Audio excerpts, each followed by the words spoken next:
सबसे बड़ी दिक्कत यही है ना यहाँ।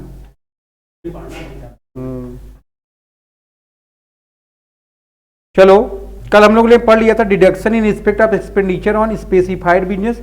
स्पेसिफाइड बिजनेस को 35 AD में डिफाइन किया गया। इसमें 14 तरह जो बिजनेस है हम लोगों ने कल उसको पढ़ा। आगे बढ़ोगे, payment to rural development fund, पढ़िए इसको। इसको डिफाइन किया गया है अंडर सेक्शन 35 CCA में।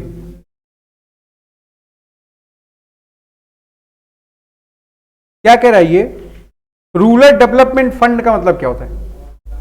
जिस फंड से आप ग्रामीण क्षेत्र को विकसित कर रहे हैं, क्या विकास करोगे वहां पर? ठीक है ना, रोड बनवा सकते हैं आप, इलेक्ट्रिक, नहर सफाई हो सकती है, सब चीजें हैं, ठीक है ना।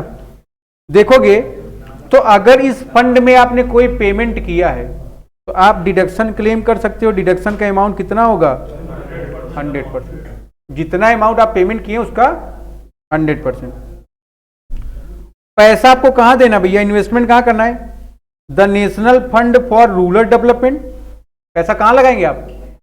National fund for rural development और the national poverty reduction fund. इन दोनों फंड में अगर आप पैसा लगाते हो, जो भी पैसा आप लगाओगे उसका 100% आपको डिडक्शन मिलेगा। कहां पर मिलेगा?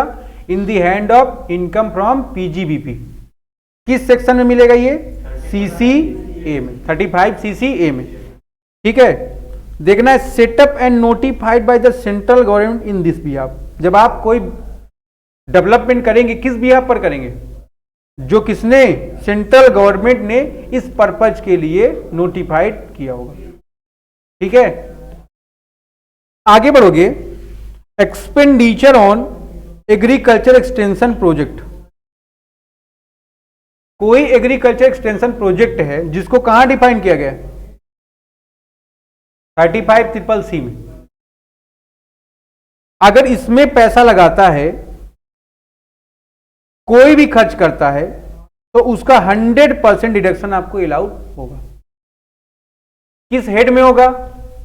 Under the head income from PGBP में होगा। कितना होगा भाई? 100% होगा। किसको होगा? कोई भी SAC को जो यहां पर पैसा इन्वेस्ट कर रहा है। कहां पर कर रहा है भैया? एग्रीकल्चर एक्सटेंशन प्रोजेक्ट, ठीक है। Agriculture extension project notified by the board. इस प्रोजेक्ट को कौन नोटिफाइड किया? पिछले में कौन नोटिफाइड कर रहा था? Central government. इसको कौन नोटिफाइड कर रहा है? बोर्ड। बोर्ड का मतलब CBDT, central board of direct tax. बात समझ में आ रही कि नहीं आ रहा है? फिर तुम लोग के लिए आ गया ये बुक भी ओपन किए रहा करो, देखते भी रहा करो। हाँ, एग्रीकल्चर को कैसे बढ़ाओगे? नया टेक्नोलॉजी अडाप्ट करो। कल्टीवेशन का नया नया टेक्नोलॉजी आ गया, तुम्हारा अडाप्ट करिए। फिर इरिगेशन का सेक्टर बढ़ाइए, हाइब्रिड बीज अपनाइए, खाद का व्यवस्था कराइए, ये सब चीज जो भी जैसे हैं, ठीक है ना। आजकल आज तुम लोग देखो ऑर्गेनिक खेती पर ज्यादा ध्यान दिया जा रहा है, देखते हो ना तुम लोग। तो ये सारी चीजें जिसके थ्रू आप जैसे व्यवस्था कराओ। फिर देखोगे expenditure on skill development project. इसको किस सेक्शन बताया गया है? इसको मैंने यहां नहीं लिखा है, लिख लोगे सब लोग। Section 35CC।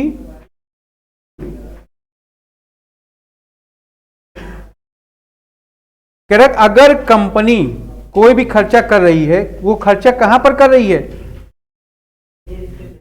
स्किल डेवलपमेंट पर। बट वो खर्चा कहां नहीं करना है? लैंड और बिल्डिंग पर। आप कोई भी पैसा खर्च करो, किस पर खर्च करो? Skill development programme. बट वो पैसा नहीं खर्च करना है आपको कहां पर? लैंड और बिल्डिंग या बोथ पर। तो ध्यान रखोगे। अच्छा, किस प्रोजेक्ट पर करोगे? स्किल डेवलपमेंट के वो प्रोजेक्ट जिसको नोटिफाइड किया किसने? बोर्ड ने। बोर्ड का मतलब क्या है भाई? CBDT, central board of direct taxes, ठीक। तो क्वांटम ऑफ डिडक्शन कितना होगा? 100%। तो डिडक्शन कितना मिलेगा आपको? 100% मिलेगा। किस हेड में मिलेगा? इनकम अंडर हेड पीजीबीपी में किसको मिलेगा? किसी भी एसएससी को मिलेगा जो इस सेक्शन में क्या कर रहा है, स्किल डेवलपमेंट के लिए डोनेशन दे रहा है या अमाउंट एक्सपेंस कर रहा है। बट वो पैसा खर्च कहाँ ना करे, लैंड और, अगर लैंड और बिल्डिंग पर पैसा खर्च करते हो आप डिडक्शन क्लेम, ठीक है, कोई दिक्कत? यहाँ पे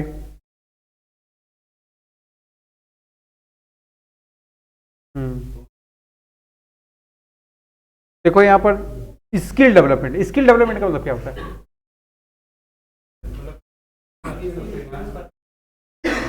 हाँ, किसी भी चीज में क्या है, परफेक्ट होना। बहुत सही बता रहा है ये लड़का। अब कैसे होगे? जब तुम रोटी बनाने आए, जब इलाहाबाद तुम आए थे पहली बार और रोटी बनाए हो, क्या गोल बन गई क्या?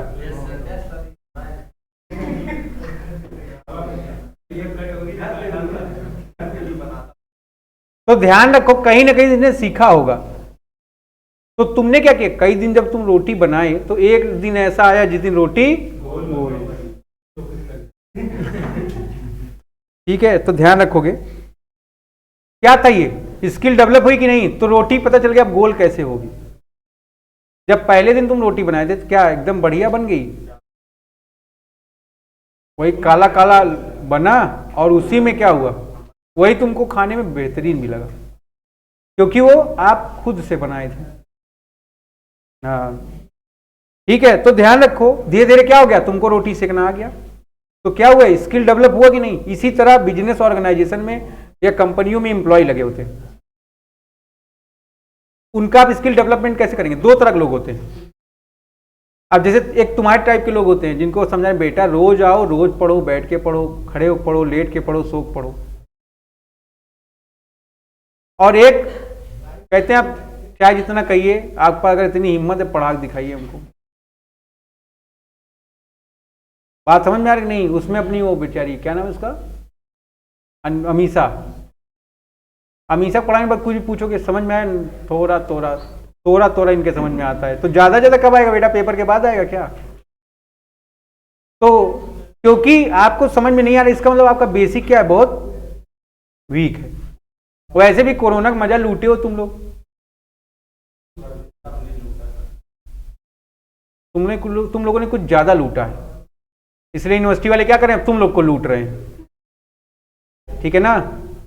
वही है कि पहले यूनिवर्सिटी के पीछे तुम, फिर यूनिवर्सिटी तुम्हारे पीछे, वही काम चल रहा है और टू मच फन चल रहा है।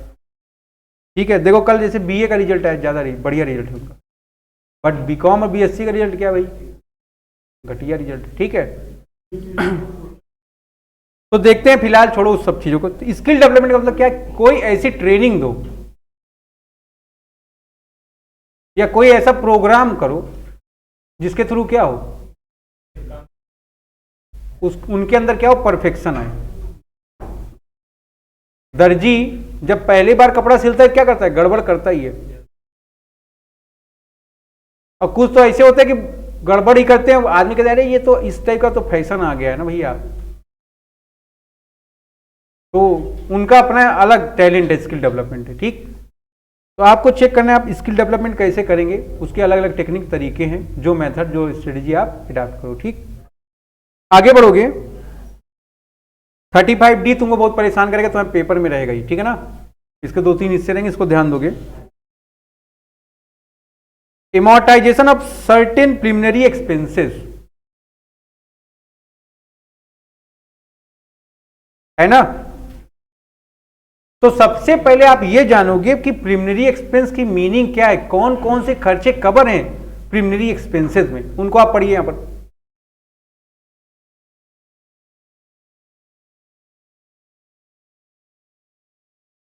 देखोगे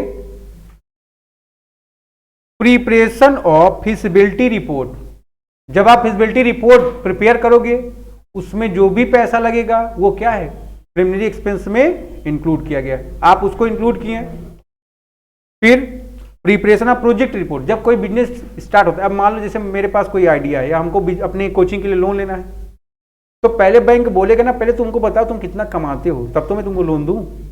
तो हमको क्या करना पड़ेगा, अपना एक प्रोजेक्ट रिपोर्ट तैयार करना पड़ेगा। बताएंगे मेरे पास 300 बच्चे हैं, 200 बच्चे हैं, 100 बच्चे हैं, 50 बच्चे, 25 बच्चे हैं, ठीक है, बैंक लोन देने के पहले क्या चेक करता है, तुम्हारी हैसियत औकात है पे करने की, तब तो प्रोवाइड करेगा, नहीं होगी तो नहीं प्रोवाइड।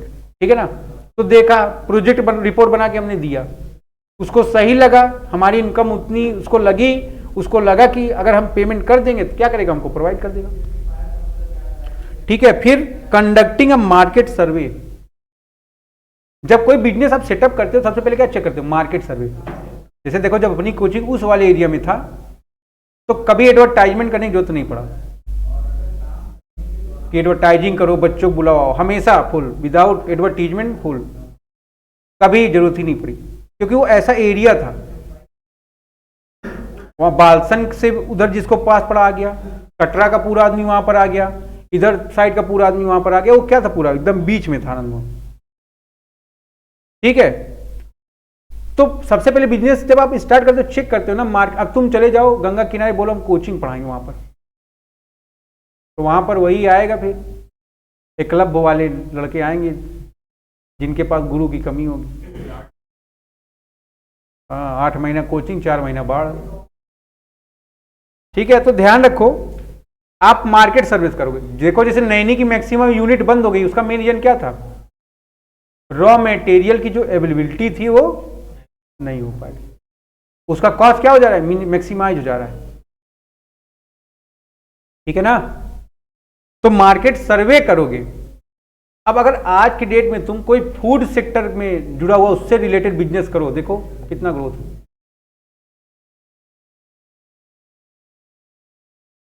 मोमोज का दुकान खोल दे, देखो कोई भी खोल दे, देखो भीड़ लग जाती, बढ़िया चटपटा चटनी बना दो लाल वाली, जिसको खाने से एवरेज माइलेज तेज हो जाएगी। देखते हो ना, सी कर रहे हैं, चिल्ला रहे हैं, बट ठीक है, तो हमको क्या करना है, मार्केट सर्वे करना पड़ेगा। बट अगर वही दुकान आप उठा के गंगा किनारे ओपन कर दोगे, वहां पर वो उतनी सेल नहीं होगी। तो उस मार्केट को सर्वे करने के बाद जो रिपोर्ट तैयार की जाती है, उससे रिलेटेड जो भी खर्चे हो क्या है, प्रिलिमिनरी एक्सपेंस है नालायकों। Engineering service relating to the business of the SSC. अब ऑनलाइन बिजनेस का आजकल देखो जमाना आ गया है, एजुकेशन के सेक्टर में ऑनलाइन बिजनेस का कितना बड़े जमाना है। आदमी क्या कर रहा है, पहले ऑनलाइन स्टेब्लिश कर रहा है उस प्लेटफॉर्म को, फिर ऑफलाइन पे आ जा रहा है। बात समझ में आ रही कि नहीं, ऑनलाइन क्या एक तरीका है एडवर्टीजमेंट का, उसके थ्रू वो पैसा तो कमा रहा है, उसके साथ उसका एडवर्टीजमेंट भी तो हो रहा है, फोकस हो रहा है कि नहीं हो रहा है। तो ध्यान दो, अब जैसे एजुकेशन सेक्टर में हमने हमारे सेक्टर में जो इंजीनियरिंग से रिलेटेड सर्विसेज हैं, अब जैसे अपने चैनल पर ऐसे वीडियो अपलोड कर दिया गया, उसका कटिंग कर दिया जाए, उसको पूरा भौकाली एकदम सिस्टम बना दिया जाए, आ रहे हैं पढ़ाने, ठीक है ना, देखते हो कि नहीं, जो बढ़िया बढ़िया चैनल है उसमें सबसे पहले क्या कि पहले भौकाल एकदम टाइट किया जा रहा है। तो क्या है, वो उसको करने या करवाने में इंजीनियरिंग वर्क हो रहे हैं कि नहीं हो रहे, उससे रिलेटेड जो भी खर्चे किस में आ गए, आप उसका डिडक्शन क्लेम कर सकते हो अंडर सेक्शन 35 डी में, किस हेड में, पीजी में। बात समझ में आ रहा है आपके, आगे बढ़ो। Legal charges for drafting any agreement, कोई एग्रीमेंट, ये कौशिक और ये क्या नाम है, अनिकेत, दोनों बढ़िया मित्र हैं, ये कहे चलो हम लोग एक स्टार्टअप तैयार करेंगे, इधर ही लगा दी दोनों मिलके, और एग्रीमेंट किए थे से मुंह जबानी, ये बोल दिया कहा ठीक है हम जय हैं तुम वीरू हो, बाद में क्या हो गए, धीरू भाई अंबानी हो गए, दोनों लोग लड़ झगड़ के अलग हो गए। तो ध्यान रखो, अगर एग्रीमेंट यही इनके बीच में लीगली हुआ होता तो क्या ये नौबत आता। तो ध्यान रखो, कोई भी एग्रीमेंट अगर आप करवा रहे हो उस पर कोई भी लीगल चार्ज प्रोवाइड करते हो, लीगल फीस अगर आप प्रोवाइड कर रहे होंगे तो कौन ले रहा होगा, वह आपका लॉयर ले रहा होगा, या आपका जो भी लीगल रिप्रेजेंटेटिव हायर जिसको तुमने किया वो लेगा। उस पर जो भी पैसा खर्च हो रहा है वो क्या है, आपका प्रिलिमिनरी एक्सपेंस है, उसको कहां पर कवर किया गया, प्रिलिमिनरी एक्सपेंस। फिर legal charge for drafting and printing of MOA and AOA। What is mean by MOA and AOA? हाँ, आप लोग पढ़े होगे क्लास 11 में आर्टिकल ऑफ एसोसिएशन और मेमोरेंडम ऑफ एसोसिएशन, है ना। देखो MOA क्या था, मेमोरेंडम ऑफ एसोसिएशन क्या बताता है? कंपनी के अधिकारों को, राइट्स को, ड्यूटीज को डिफाइन करता है और उसके लिमिटेशन को बताता है। उसके आगे के काम आप नहीं कर सकते हो, जो कहां पर मेंशन किए गए? Memorandum of association. अगर उसके आगे का काम आप करते हो उसको आप क्या बोलोगे? अल्ट्रा वायरस एक्टिविटी, और उसके लिए आप पर्सनली लाइबल होंगे, है ना। तुम्हारे पापा बोले, तुमने अपने पापा से बोला पापा हम अपने दोस्त के यहाँ बर्थडे पार्टी कर रहे, पापा कुछ बोल ही नहीं रहे, चले जाओगे तुम? क्या ना, और फैन चला दो। बताओ भाई, अपने पापा से पूछ रहे पापा खेलने जाएं, पापा शांति से बैठे, और तुम खेलने चले गए, आने के बाद हालात क्या होंगे तुम्हारे, तुम जान सकते हो। बात समझ में आ रही कि नहीं? क्या है ये? अल्ट्रा वायरस एक्टिविटी कर दिया तुमने, अपने अधिकार के बाहर चले गए।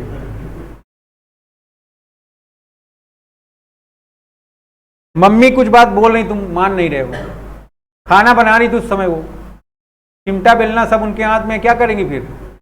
क्या कर दिया तुमने? अल्ट्रा वायरस एक्टिविटी कर दी। ध्यान रखोगे इसको। एमओए क्या बताता है? कंपनी के पावर्स बताता है कि कंपनी काम कहां तक कर सकती है, उसका एरिया क्या है, कौन से काम या किस नेचर के काम वो नहीं कर सकती, इस बात को ध्यान रखना है, ठीक है। आगे बढ़ोगे। एओए क्या होता है? Article of association. ऐसे काम, देखो कंपनी का बाहरी लोगों से या फर्म का बाहरी लोगों से क्या रिलेशन है, ये कौन बताता है? एमओए। इंटरनल जो मैटर होते हैं, इंटरनल जो अफेयर होते हैं, उसको कौन डिफाइन करता है? एओए, है ना। आर्टिकल ऑफ एसोसिएशन क्या बताता है? ये सब तो बताता है। फिर इस पर जो खर्चा लगा वो सब क्या ट्रीट किया जाएगा? प्रिलिमिनरी एक्सपेंस, और उसका डिडक्शन अलाउ होगा। कहां अलाउ होगा भैया? अंडर सेक्शन 35D में, ठीक है। फिर registration fees for company, company का रजिस्ट्रेशन कराते हो कि नहीं? सेबी से, कंपनी एक्ट के अकॉर्डिंग, ठीक है ना। सेबी में सिक्योरिटी से रिलेटेड मैटर डील किए जाएंगे, ठीक है ना। जानते हो सेबी एक रेगुलेशन एक्ट है, ठीक है ना।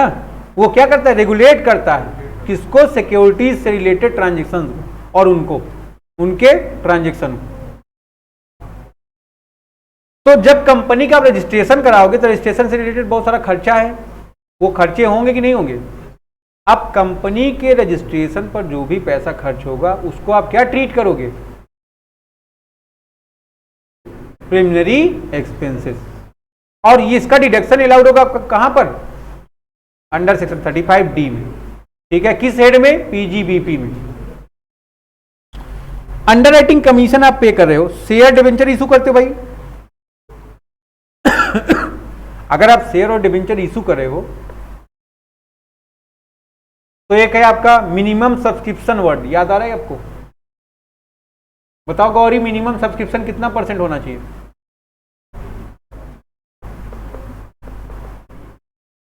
Can you tell me? बताओ भाई साहब।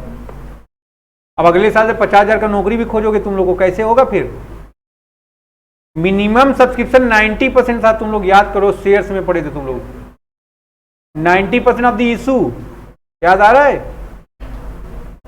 अगर कोई कंपनी 90% शेयर अगर नहीं सेल कर पा रही है तो कंपनी शेयर इशू करने का राइट उसके पास नहीं होगा, उसको वापस क्या करना पड़ेगा? राइट को रिनाउंस करना पड़ेगा, हटाना पड़ेगा। तो आप देखेंगे भाई, जब शेयर या डिबेंचर इशू कर रहे थे उस समय जो आपने अंडरराइटिंग कमीशन का पेमेंट किया हुआ है वो क्या है आपका? Preliminary expense. Other expenditure which is prescribe, और भी खर्चे जिनको सीबीडीटी या बोर्ड या सेंट्रल गवर्नमेंट ने या डिपार्टमेंट ने या इनकम टैक्स डिपार्टमेंट ने अपने नोटिफिकेशन में प्रेस्क्राइब कर दिया, वो सारे खर्चे क्या है भाई? प्रिलिमिनरी एक्सपेंस है। बात समझ में आ रहा है?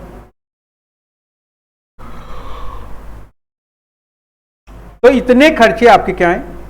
प्रिलिमिनरी एक्सपेंस, ठीक है। अगर ये सब खर्चे हुए हैं आपको डिडक्शन अलाउ होगा। किसको अलाउ होगा? जिन लोगों ने या कोई भी एसएससी जिसने ऐसा पैसा खर्च किया। किस सेक्शन में होगा? अंडर सेक्शन 35D में। लिमिट क्या है? ठीक है, 5% कॉस्ट ऑफ द प्रोजेक्ट। जिस प्रोजेक्ट पर आप काम कर रहे हो उस प्रोजेक्ट का 5%, या कंपनी है तो उसके केस में क्या हो जाएगा? Capital employed. ये सब जगह अप्लाई है बट कंपनी पर नहीं। अगर कंपनी होगी तो कहां कितना होगा? कैपिटल एम्प्लॉयड का 5%, या actual expense which ever is lower. जितने एसएससी हैं कंपनी को छोड़कर, अगर उनका प्रोजेक्ट है जितना है उसका 5%, या actual expense which ever is lower. But company होगी तो कैपिटल एम्प्लॉयड का 5% या actual cost which ever is lower. बात समझ में आ रहा है आपकी? कोई दिक्कत की बात यहां तक? आगे बढ़ सकते हैं कि नहीं? तो इसको कायदे से पढ़ लो भाई, इसमें से एक खर्चा आ जाएगा, हिल जाओगे फिर।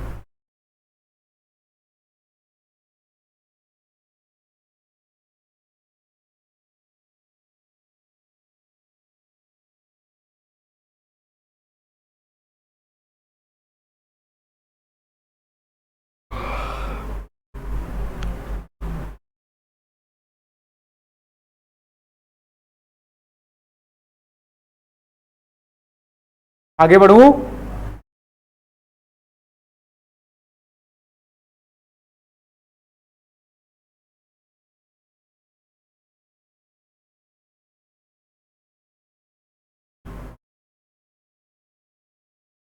पढ़ो पढ़ो पढ़ो।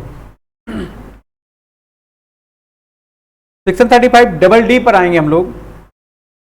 आप खर्चा कर रहे हो, कहां पर खर्च कर रहे हो? अमलगमेशन और डीमर्जर पर।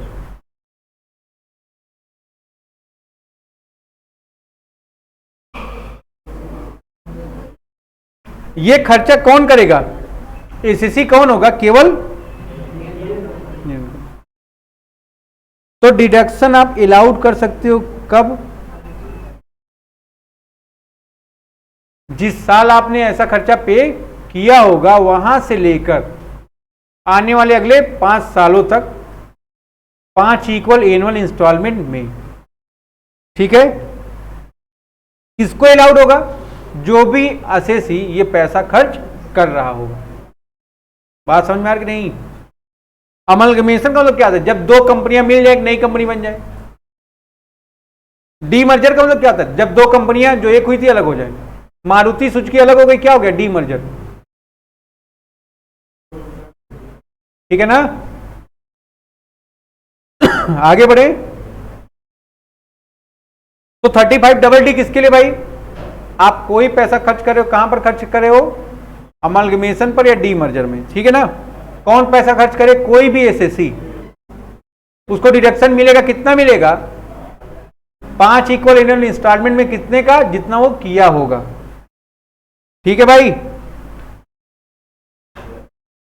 35 DDA expenditure on BRS, voluntary retirement scheme. क्या होती भाई? पढ़ा गया आपको सैलरी में। जब किसी एम्प्लॉय के ऐसी सिचुएशन ना वो काम कर पाए, ऐसी सिचुएशन ना वो काम कर पाए, क्या होगा फिर? या तो रिजाइन दे देगा, अदरवाइज क्या करे? वो बीआरएस ले ले। इसका कोई भी रीजन हो सकता है, उसका काम करने का मन नहीं, डिसेबिलिटी आ गई। डिसेबिलिटी कई टाइप की है, परमानेंट या नॉन परमानेंट, जो भी है। ठीक, तो यहां पर ये डिडक्शन किसको एप्लीकेबल है? किसी भी एसएससी को।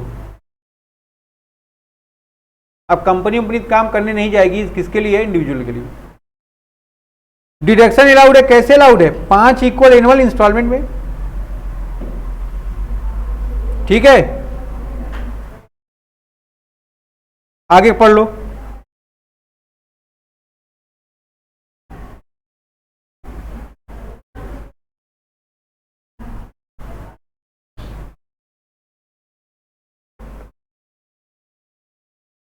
सेक्शन 35 और DDA, if there is amalgamation, demerger, then remaining deductions shall be allowed to amalgamated company and resulting company.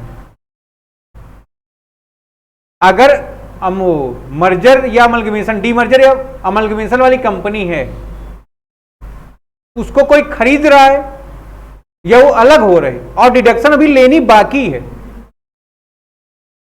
तो जितना परसेंट दोनों का शेयर होगा उस प्रोपोर्शन में वो लोग क्या कर देंगे, उसको डिवाइड कर लेंगे। बात समझ में आ रही कि नहीं? जितना परसेंट शेयर का होल्डिंग होगा, जितने परसेंट आप मालिक होगे, उतने परसेंट में क्या करिए, आपस में डिवाइड कर लीजिए। कोई दिक्कत की बात? फिर आगे बढ़ो, अमलगमेशन हो रहा है, दोनों कंपनियां ज्वाइंट हो रही हैं, तो क्या हो जाएगा, जब दो कंपनी एक हो रही थी, मान लो 50,000 का डिडक्शन बाकी रह गया था उसका 1 साल का, तो एक होने के बाद क्या हो जाएगा, वो क्लेम करे 50,000 का डिडक्शन उसको अलाउ हो जाएगा। बात समझ में आ रहा है कि नहीं आ रहा है? तो वही बात ये कह रहा है, अगर अमलगमेशन या डिमर्जर की बात है और डिडक्शन कुछ बाकी है, अमलगमेटेड कंपनी या रिजल्टिंग कंपनी में, वो डिडक्शन आपस में क्लेम करके क्या कर सकते हैं, रिसीव कर सकते हैं। ठीक, under section 35 remaining deduction allowed to successor in case of succession referred under section 47, 13, 14 and 13B। ठीक है, ये कुछ सेक्शन है, ये सीएमए या सीए के जो इंटर के बच्चे हैं उनके लिए एप्लीकेबल रहेगा, तुम्हारे लिए इतना कोई बहुत खास रिलेवेंट नहीं। आपको मैं एक बार पढ़ा दे रहा हूं बस, ठीक है, जिससे आप ये ना कह पाए कि हमारा कुछ बच गया।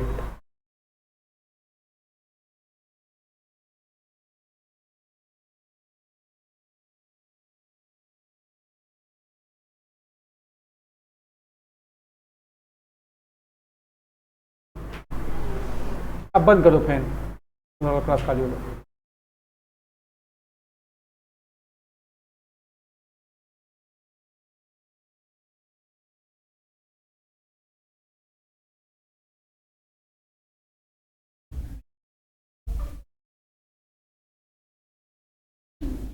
35E है taxation on mining of coal, limestone, iron, zinc etcetera की।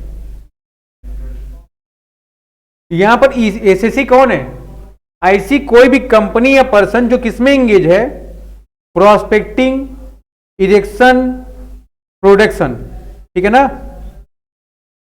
या किसका ये सब काम कर रहा है, वो प्रोसेसिंग, इरेक्शन, प्रोडक्शन, प्रोस्पेक्टिंग, ये सब किसका हो रहा है, मिनरल्स का, जैसे coal, limestone, iron, gold, zinc etcetera. तो 35E किसके लिए है, माइनिंग ऑफ कोल या माइनिंग सेक्टर के लिए, चाहे आप जो भी निकालो, लाइमस्टोन, आयरन, जिंक या कोई भी मिनरल्स आप निकालें। ठीक है, एसएससी कौन इसमें, जो पर्सन किसमें इंगेज है, प्रोस्पेक्टिंग, इरेक्शन एंड प्रोडक्शन, किसका, किसी भी मिनरल्स का, जैसे मिनरल का एग्जांपल दिया। Deduction allowed for expense incurred on, इसके ऑपरेशन और प्रोस्पेक्शन या प्रोस्पेक्टिंग में जो भी पैसा खर्च हुआ, ये पूरा खर्चा अलाउड होगा। इस बात को आपको ध्यान रखना है। एक बार रीड करिए फिर से।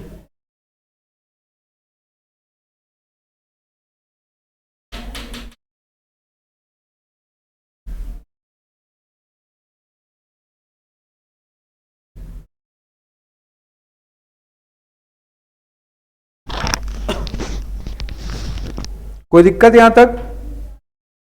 कह रहा जो भी पैसा आपने खर्च किया है इस पर्पज के लिए, फिर डेवलपमेंट ऑफ माइन और other natural deposit of any mineral, या जरूरी नहीं तुम क्या कर रहे हो, प्रोस्पेक्टिंग, इरेक्शन या प्रोडक्शन करो, अगर तुम उसको इकट्ठा करके रख रहे हो, ठीक है ना, लिखा कि नहीं, डिपॉजिट ऑफ एनी मिनरल्स, या उसको डेवलप कर रहे हो, उसमें भी जो पैसा आप लगा रहे हो उसका भी आप डिडक्शन क्लेम कर सकते हो। टाइम पीरियड क्या है भाई डिडक्शन का, कितने समय तक, 10 साल तक। कब से, जब से आप उसका कॉमर्शियल प्रोडक्शन स्टार्ट करो या जब से उसको आप बेचना चालू करें। बात समझ में आ रहा है आपके? Expenditure should be incurred the year of commercial production of 4 year immediately preceding that year. क्या कह रहे भाई, कब खर्चा करना है, कैसे करना है, या कितना करना है? जब से कॉमर्शियल प्रोडक्शन स्टार्ट कर रहे हो उसके 4 साल पहले तक के खर्चे आप डिडक्शन के लिए क्लेम तब का तो कर सकते हो जब कर रहे हो, बट अगर उसके पहले 4 साल के तुमने पैसा खर्च किया है उसके इस पर्पज से, तब भी आप डिडक्शन क्लेम कर सकते हो। ठीक है, यहां तक बात क्लियर है? नोट पढ़ो, नोट। अगर तुम माइंस को, साइट को, बिल्डिंग को, प्लांट, मशीनरी, फर्नीचर को खरीदने के लिए ऐसा खर्चा कर रहे हो, उसका डिडक्शन आप कभी भी क्लेम नहीं कर सकते हो क्योंकि आप एसेट को परचेज कर रहे हो। हाँ, अगर आप mine, site, building, plant, machine, furniture या परचेज करते हो इसको, तो इस पर आप डिप्रिसिएशन क्लेम करते हो कि नहीं करते हो? तो डिप्रिसिएशन वहां अलाउड है ना।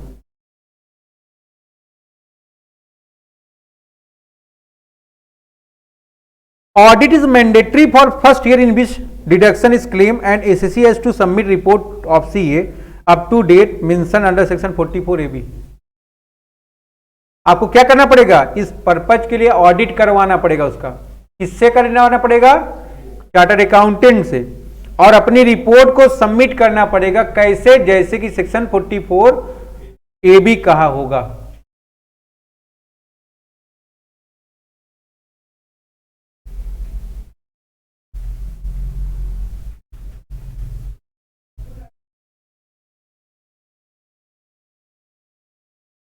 कोई दिक्कत यहां तक?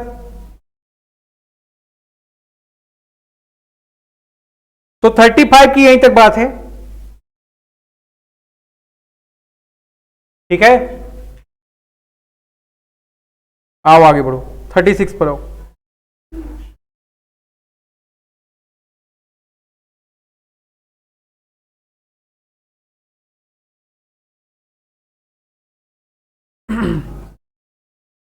सर्टेन डिडक्शन अंडर सेक्शन 36, 31, 30, 31 पढ़ा तुमने, 32 पढ़ा, फिर 35 पढ़ा तुमने। अब 36 में देखोगे कौन कौन सी डिडक्शन है। देखोगे पहला लिखा इसमें premium for insurance of SIT. आप पढ़े ना, व्यवसाय क्या है? अनिश्चितताओं का खेल है, पढ़े थे ना हिंदी में, हिंदी वाले लोग। अनसर्टेनिटी है कि नहीं? रिस्क, रिस्क जितना लोगे उतना रिवार्ड मिलेगा। तो इस रिस्क के बचने के लिए आप क्या करते हैं? अपने स्टॉक का इंश्योरेंस करवाते हो। अपना इंश्योरेंस करवाए हो, अपना प्रीमियम क्या पीएल में डेबिट कर सकते हो क्या? नहीं। अपना प्रीमियम डेबिट करने का मतलब क्या हुआ? आपका पर्सनल एक्सपेंस है, क्या है? डिसअलाउड है बिजनेस। बट ऐसा कोई खर्चा जो बिजनेस से रिलेटेड है वो सब यहां पर अलाउड होगा।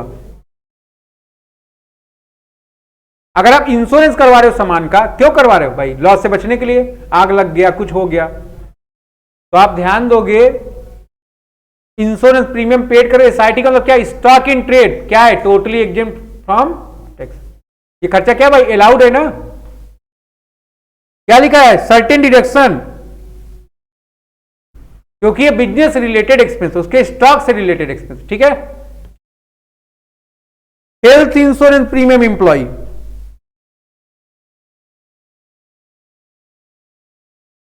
एम्प्लॉय का हेल्थ इंश्योरेंस प्रीमियम करवा रहे हो, आपको डर लगा है अगर एक दिन नहीं आएगा तो मेरा बहुत नुकसान होगा। इसको क्या करना है? फिट फाट रखना है। जबरदस्ती उसको उठा के 5-6 झापड़ मार के सुबह 5 बजे बैडमिंटन खेल, क्यों कहोगे ऐसा? अब जैसे वो क्या नाम है उसका, हर्ष अपना गोपा स्वामी बना दिया गया इसको पूरा। क्या करना चाहिए तुम लोग को? शाम के समय 2 घंटा बैडमिंटन खेलना चाहिए, 1 घंटा भी खेल लो ठीक। कह रहे सर मैं उछल ही नहीं पाता हूं। कह रहे पढ़ दे, इतने बड़े पढ़ाकू विमान है, 2 घंटे 1 घंटे खेल लेंगे तो कभी देखो कि नहीं, खेलने के बाद अगर तुम पढ़ने बैठो बहुत एनर्जी के साथ दिमाग लगता है। हर्ष क्या करता है? खाने के बाद बैठता है पढ़ने, जिससे क्या होता है तुरंत सो जाता है। फिर ये नालायक कहीं के। तो अगर इंप्लॉय का इंश्योरेंस प्रीमियम इंप्लॉयर करा रहा है तो क्या हो जाएगा भाई? डिडक्शन अलाउड हो जाएगा। कहां पर? पीजीबीपी में।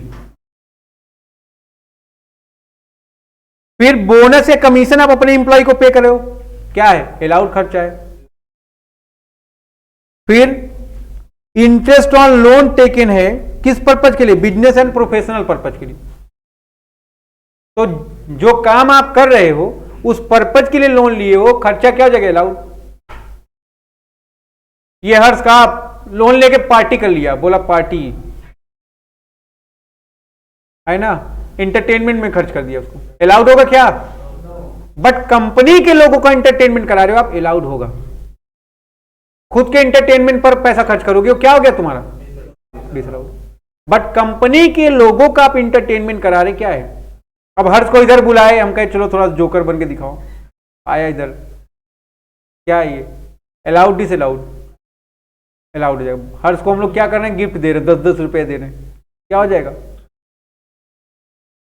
तो आगे बढ़ोगे, देखोगे discount on zero coupon bond, ZCB, Yogi ji की जेसीबी नहीं है। तो देखोगे अगर डिस्काउंट दे रहे हो जीरो कूपन बॉन्ड पर, प्रोराटा बेस पर इसका भी डिडक्शन आप क्लेम कर लेंगे, ठीक है। 10,000 रुपए का है, 10 साल अगर मिलता है 10 से डिवाइड कर दोगे, पर ईयर कितना, 1000। ध्यान दो, इंप्लॉय का कंट्रीब्यूशन एग्जेम था वहां पर सैलरी में, और इंप्लॉय का कंट्रीब्यूशन 12% के ऊपर टैक्सेबल, इंटरेस्ट 9.5% के ऊपर टैक्सेबल था। यहां पर क्या बोला, आप 80C में डिडक्शन लेते हो ना, किसका, इंप्लॉय का। तो इंप्लॉयर का कहां लोगे, इंप्लॉयर का क्या ये खर्चा हुआ कि नहीं हुआ। अगर उसने कंट्रीब्यूट कर दिया अपने इंप्लॉय के लिए, तो पैसा किसका गया, इंप्लॉयर का ना, तो डिडक्शन लेगा कि नहीं लेगा उस पैसे को, क्यों बोपा स्वामी।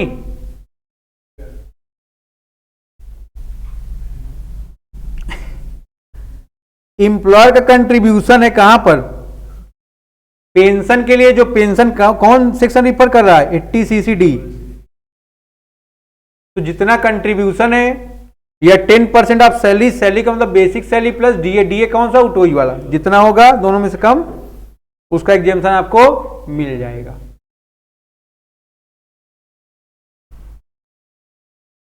Employee contribution towards welfare fund, employ कोई कंट्रीब्यूशन कर रहा है, कहां पर कर रहा है, वेलफेयर फंड में। तो अंडर सेक्शन 139(1) में इसका डिडक्शन आप क्लेम कर सकते हो, कितना, जितना अमाउंट आप डिपॉजिट किए होगे। बहुत। तो चलो यहां तक पढ़ के आओ, इसके आगे कल बात करते हैं।